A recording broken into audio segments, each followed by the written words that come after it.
Ivy reveals Ridge is Electra's bio father, leaving everyone stunned. The autumn sun streamed through the vast windows of Forrester Creations, but outside the atmosphere was anything but warm.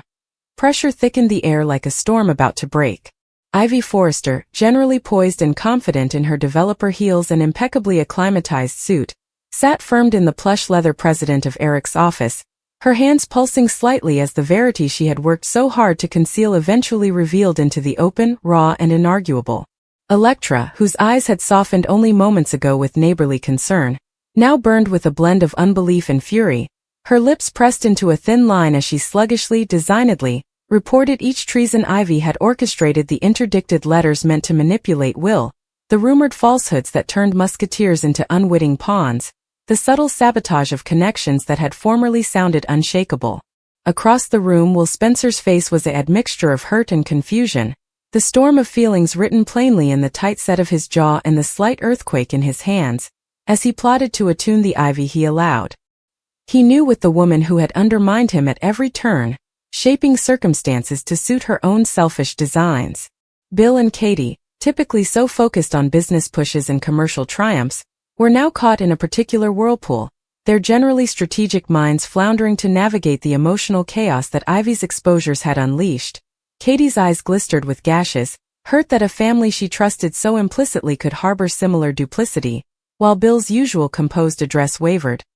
His defensive instincts toward his family at war with the cold consummation that Ivy's manipulations had risked further than just romantic snares. They had hovered the veritably vicinity of the Spencer and Forrester homes. Thomas, ever the schemer, dallied in the doorway, a sly boo shortly fluttering across his face before reality sobered him. Ivy's unraveling meant the power dynamics he'd still reckoned upon were shifting, leaving him to reassess his alliances and question how far her secret plots had reached, and whether any of his once manipulations now felt concave in the light of her downfall. The battle escalated, words rebounding like shards of glass, Electra's voice unwavering yet pigmented with emotion, demanding answers, exposing not just Ivy's deeds but the provocations that had driven her to betray the people closest to her, laying bare an admixture of covetousness, ambition, and despair that Ivy had tried to mask behind her precisely curated facade. Ivy's usual countenance faltered. She couldn't meet the aspect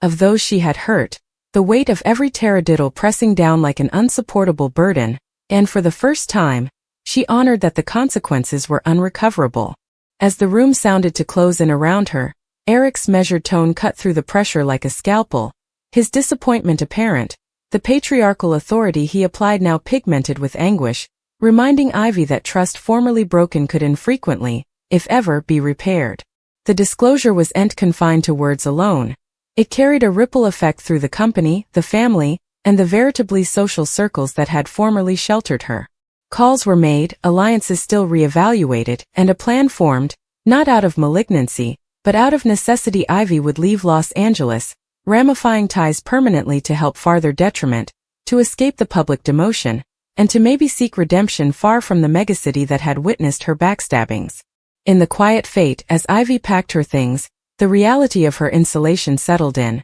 Her precious wardrobe, her developer heels, her strictly maintained image all packed into wallets, symbols of a life now left before. Electra watched quietly, a blend of pity and resoluteness in her expression, knowing the departure was the only way to guard her own future, and the fragile balance of the family she loved. Will dallied by the doorway, heart heavy, the echo of Ivy's charm and deception moping sorrowfully, a memorial that trust is fragile, and indeed the closest bonds can be disassociated by ambition and secretiveness. As the limousine pulled down from the Forrester estate, the skyline of Los Angeles shimmering in the distance, Ivy goggled through the tinted windows, a admixture of remorse, defiance, and loneliness etching itself into her features. She had orchestrated her own exile, and while she might rebuild nearly differently in this megacity, her story was over, her manipulations exposed, her connections disassociated, and the Forrester-Spencer world she had tried to control sluggishly but inescapably healing in her absence, the temblors of her conduct fading, leaving room for conciliation, growth, and the ever-changeable twists of life at the heart of Los Angeles's most important families. The megacity of Los Angeles carried on outdoors, unconscious to the storm raging within the walls of Forrester Creations, where Ivy Forrester's precisely constructed world was unraveling faster than she could comprehend. The sun streaming through the towering glass windows sounded nearly cruel, pressing the fine dust molecules in the air as if mocking the chaos that had overhauled the office, and with each fleeting moment, the faces of those she had betrayed etched themselves deeper into her memory, the shock and hurt in Electra's eyes, the admixture of wrathfulness and unbelief on Will's face, the subdued but palpable disappointment from Eric, and indeed the subtle boo of Thomas, whose opportunistic instincts burned at her visible vulnerability, though he snappily masked it with casual incuriosity. Ivy's mind contended in frantic circles, trying to imagine how she could conceivably undo the damage she had caused, how she could ever explain the maze of falsehoods she had spun to manipulate circumstances in her favor. But the reality was inarguable. Every secret, every interdicted letter, every tale meant to steer love and fidelity in her direction had come to light, leaving her exposed in the most humiliating way imaginable. And for the first time in times, she felt the crushing weight of insulation settle over her like a physical force. Electra's voice pierced the heavy silence as she reported the specific backstabbings, each word delivered with meticulous perfection, each expression like a dagger aimed directly at Ivy's precisely maintained image. Ivy's hands twisted in her stage, nails digging into her triumphs, heart forging in a meter she couldn't control, and yet no reason, no charm, no tearful plea could abolish the substantiation that now lay bare before the entire family. Will stood behind Electra, jaw tight, fists gripped at his sides, the man he'd formerly respected in Ivy replaced by a foreigner whose cunning and ambition had crossed every line he'd formerly believed untouchable. And as the room sounded to shrink with the intensity of the battle, indeed Bill and Katie, generally so immersed in commercial maneuvering and strategic influence, could do nothing but watch as the intricate web Ivy had spun began to collapse, fating that this was not a game of fashion contracts or design portfolios, but a particular reckoning that struck at the very heart of family and trust. The pressure was nearly palpable, wobbling in the air as Eric eventually spoke, his tone calm yet heavy with authority and disappointment, reminding Ivy of the ethical and emotional scores she had ignored, the principles of fidelity, honesty, and decency that had been foundational to the Forrester heritage, and each word landed like a hammer blow, leaving her unfit to maintain indeed the fewest pretense of innocence or annuity. As the battle escalated, Thomas stepped closer, presumably to observe, but his mind was calculating, noting how the dynamics had shifted, how power and influence were no longer in Ivy's hands, and how her exile could produce openings he might exploit laterally. Yet indeed he couldn't ignore the genuine mortal risk of the disclosure, the treason of sisters, the heartache of Will, the stupefied consummation of Eric and Quinn. That family bonds, no matter how strong, could be fractured by dishonesty. Ivy's usual countenance had faded. Her voice quivered when she tried to respond, faltering under the combined weight of shame, fear, and a hopeless desire to regain some semblance of quality, but each attempt at defense fell flat, met with sharp, unyielding disconfirmations from Electra and tempered but firm disapprobation from Eric, leaving her decreasingly insulated and apprehensive that the path forward couldn't involve concession or conciliation, at least not in the short term. The room, though physically commodious, sounded to close in as the verity of Ivy's conduct resounded through every corner of the office, the plush carpets and satiny ultramodern cabinetwork getting silent substantiations to the unmasking of dishonesty, and indeed the subtle noises of LA business outside felt protrusive, a memorial that the world continued while Ivy's life, as she knew it, was ending. Exchanges that followed were strained, disintegrated by emotion, as family members and close musketeers grappled with the shock.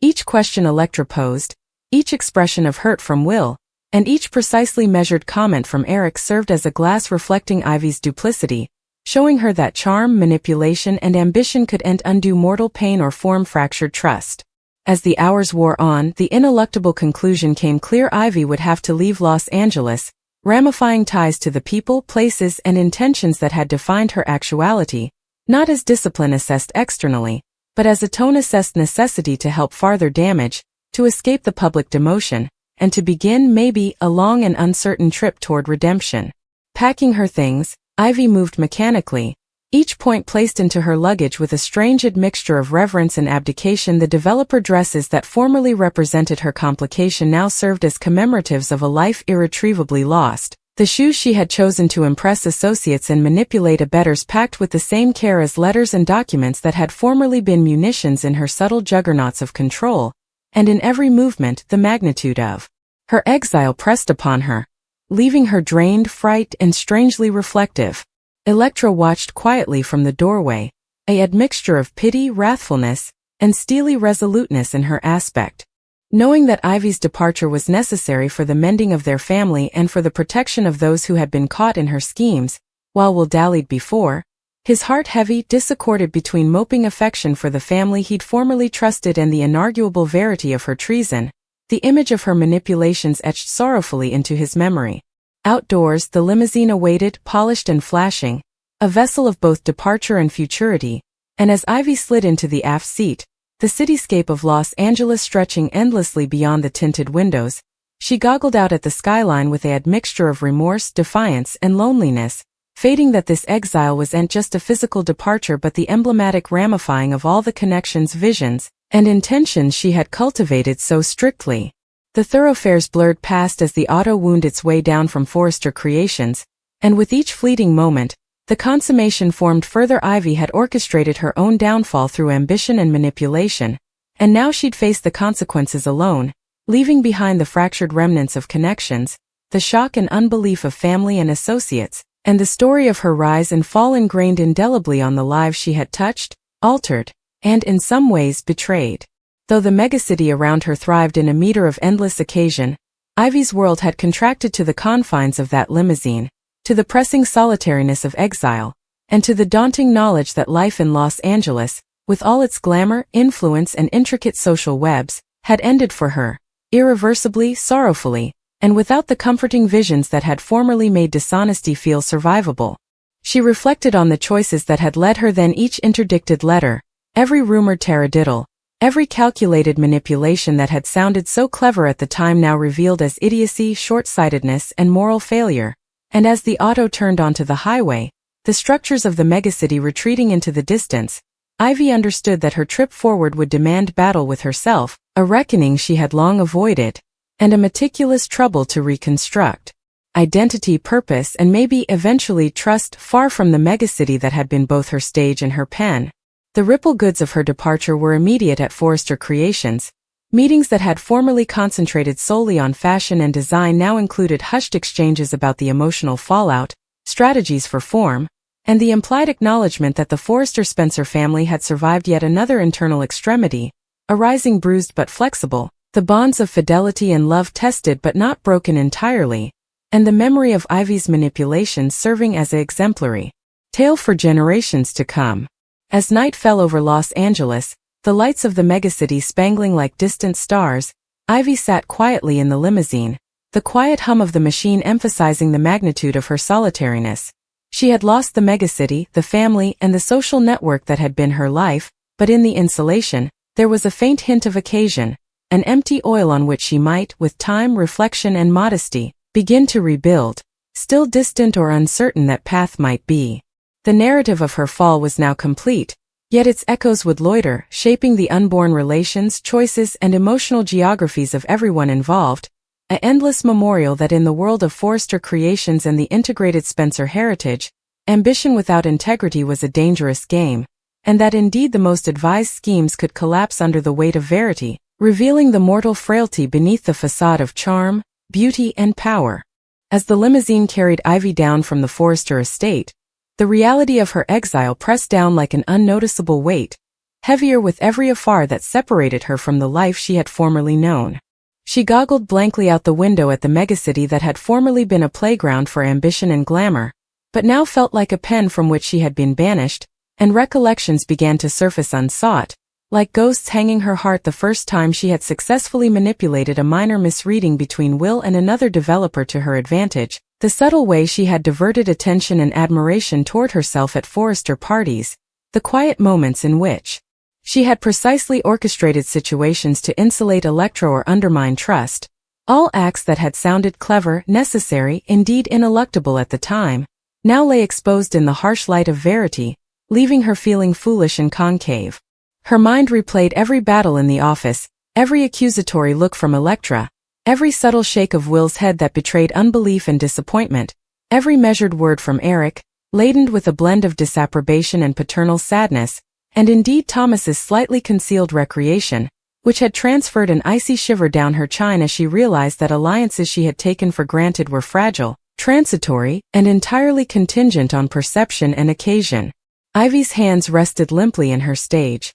fritters entwined as if holding herself together physically could ever decelerate the unraveling of her life, and she allowed. Of the numerous faces she had trusted, or convinced herself she had trusted, over the times wondering which bones had truly believed in her, and which had simply been stepping monuments in her pursuit of control, recognition, and admiration. She allowed. Of her nights spent planning, strategizing, and occasionally lying awake, running through scripts and contingencies, calculating the precise timing of exposures and interventions, only to realize now that all the careful conniving had atrophied under the changeable force of mortal emotion, the changeable responses of those she had undervalued. The liminal silence of the limousine was nearly suffocating, broken only by the soft hum of the machine and the occasional distant honk of business, yet in that quiet, Ivy felt every stitch of remorse, every tale of tone imputation, and the eating anxiety of a future that suddenly sounded uncharted, empty, and terrifyingly uncertain. She had long believed that charm, intellect, and subtle manipulation could shield her from the consequences of her choices, that the megacity, the family, and indeed the social circles she navigated so precisely were malleable under her influence. But the events of the autumn had revealed a simple, ruinous verity: the mortal heart is neither predictable nor fluently fraudulent, and treason, formerly discovered, cannot be contained. Her studies drifted to Will and Electra, their responses still fresh in her mind the way Will's generally suggestive eyes had hardened with a admixture of heartache and unbelief, how Electra's voice had carried the weight of someone who not only loved her family but demanded responsibility and integrity, and she felt a stitch of guilt so sharp that it nearly left her breathless, the sting of it a memorial that while ambition might secure temporary earnings, the cost of trust, formerly lost, was frequently irrecoverable. Ivy also reflected on the dynamics within the Forrester family, the careful webs of fidelity and contest, mentorship and contest, creativity and competitiveness, and she understood now that her colluding had hovered not only connections but the balance of power, respect, and affection that kept the family connected and functional. In a way, she had been an agent of chaos, and the impacts of her choices extended far beyond her own mischance. As the long halls of highway stretched ahead, she flashed back quieter, putatively insignificant moments that had formerly sounded inconsequential but now took on the weight of vaticination: the subtle way she had interdicted letters intended for Will,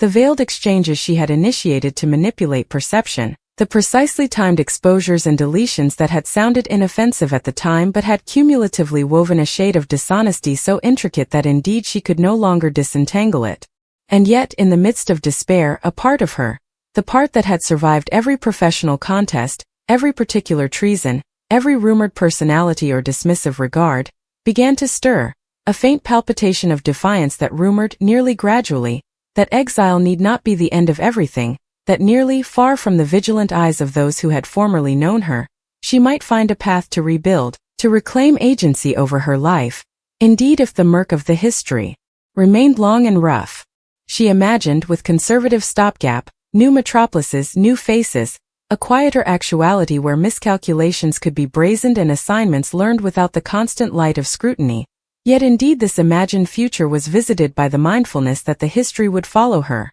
the stories, the gossip, the imperturbable mindfulness that those she had wronged would carry their memory of her conduct like an unnoticeable mark, an endless testament to ambition unbounded by heart. Every road sign and underpass she passed touched off a waterfall of reflection: the parties she had attended where subtle power plays were legislated under the guise of discussion, the casual lunch meetings where alliances had been erected on grins and handshakes while she had colluded still in the background, the moments in which she had felt the intoxicating power of influence, and the transitory exhilaration of seeing a plan succeed, all now reframed in the environment of consequences she could neither shirk nor deny. Ivy allowed. Of her own family lineage, the heritage she had sought to recognize and in her way exploit, the Forrester name that carried both honor and anticipation, and she realized that in seeking to manipulate those around her, she had failed the one person she could no way deceive herself, for indeed in her most careful computations, Her heart had been still recording every misstep, every act of treason, and every emotional chink she had caused. And now that tally demanded reckoning. She considered the responses of her associates, contrivers, sidekicks, directors who had maybe tasted but no way completely understood the craft of her manipulations, and she imagined the ripple effect of her departure on their comprehensions of fidelity, trust, and ambition within the high-stakes world of fashion and family enterprise.